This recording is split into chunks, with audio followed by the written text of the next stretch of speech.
What does the Watson watch, have to do with the Cowboys?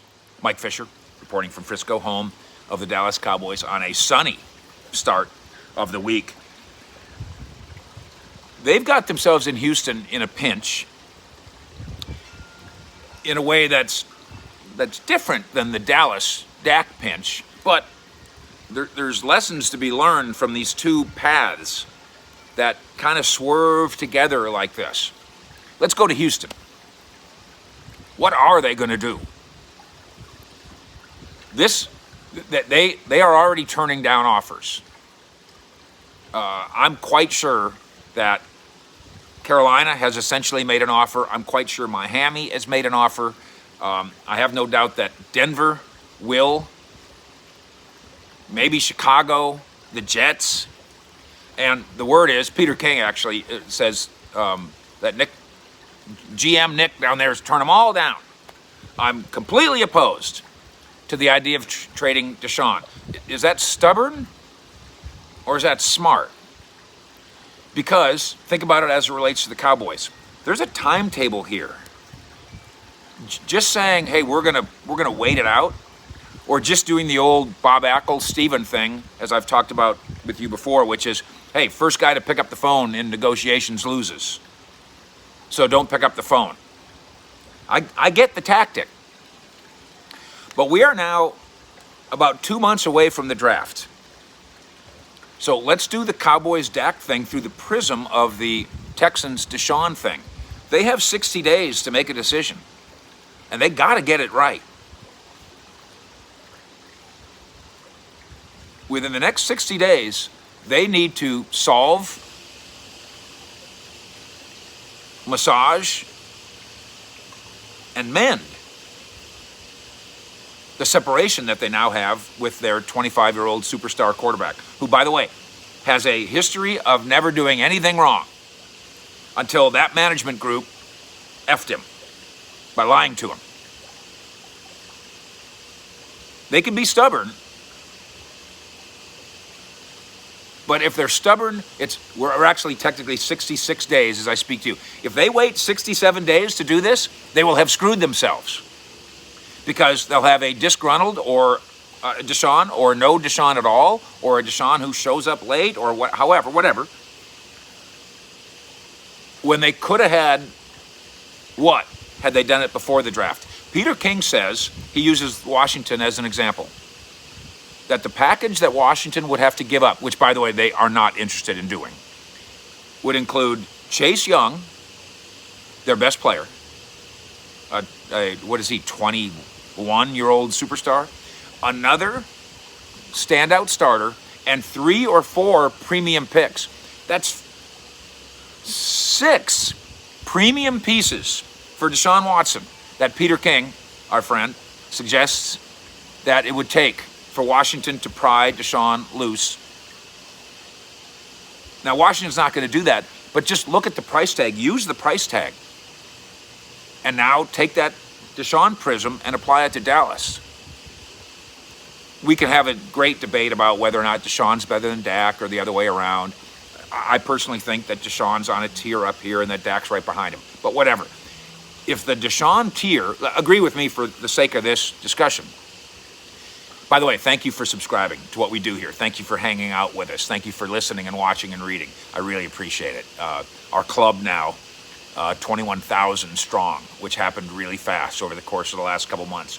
I wonder where we'll go as we get to free agency and the draft, and then training camp and an NFL season. Thanks for being along with the ride. I appreciate riding with you.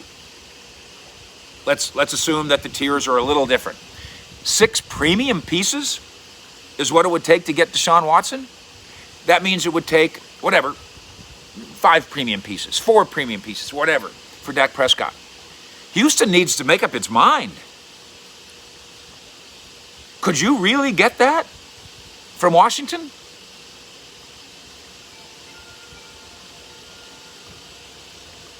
Now, nowhere in there is a top of the first round pick.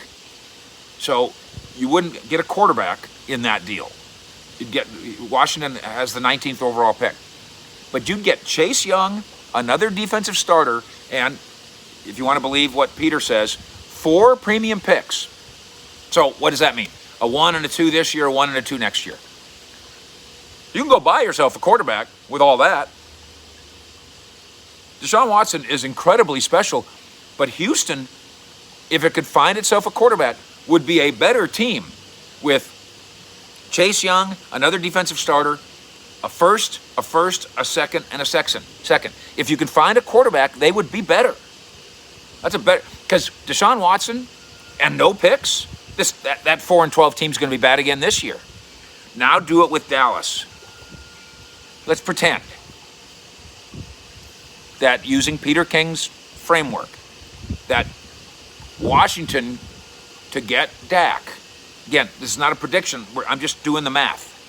It would take Chase Young, a 1 and a 1, let's just say.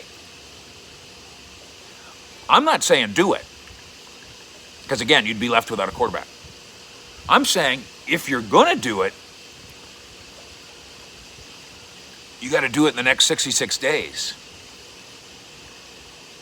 Because otherwise, you're going to have Dak Prescott on the tag, and then he'll leave after this year. You'll get nothing for him. When a year earlier, you could have got boom, boom, boom, and boom. Furthermore, the other deadline that we've talked about, the March 9th deadline, if you're going to do a deal with Dak, you need to do it before March 9th. Otherwise, he's going to eat up $38 million worth of cap just as a placeholder while you continue to negotiate. And then if you don't get it fixed by July 15th, you're stuck at that $38 million. And it's not a matter of is Dak worth it. I mean, you might think it is, but that's not the point. The point is, if you lock into Dak Prescott on March 9th and $38 million, you can't do anything else. So you better start seeing the future, Cowboys.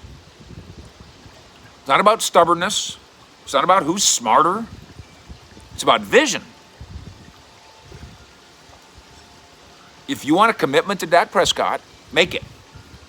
If you don't want a commitment to Dak Prescott, unmake it.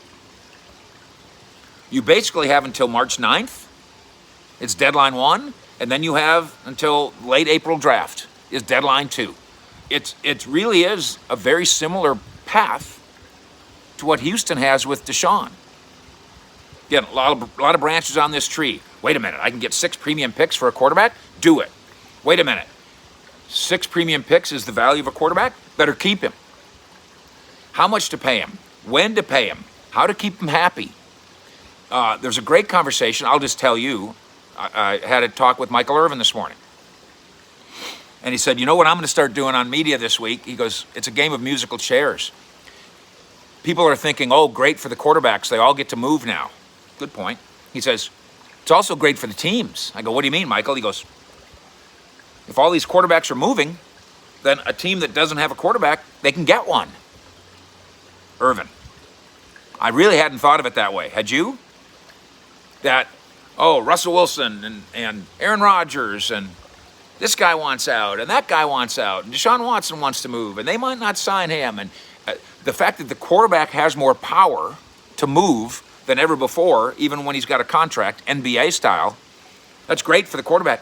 It's also great for the team, Irvin's saying. Not the team he's on, but the team that needs a quarterback. Irvin. So watching Watson is part of the Cowboys game now. It's part of being a Cowboys fan, media member, and being a Cowboy executive too. You've got to watch Watson. You got to monitor what Houston is doing. And you might not only monitor, you might also match. What are they doing? Can we do the same thing? What are they doing? Can we do it better? What are they doing? Can we do it sooner? This isn't just about Dak Prescott at 32 million, 35 million, 38 million, or 40.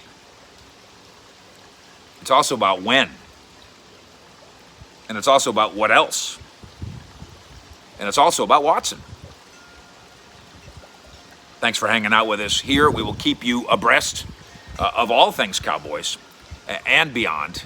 Dak Prescott, the salary cap, the NFL draft, where there's a really great idea that's kind of going around mock draft-wise that fixes the Cowboys secondary right now. and we'll talk about that in a little bit as well. Fish out.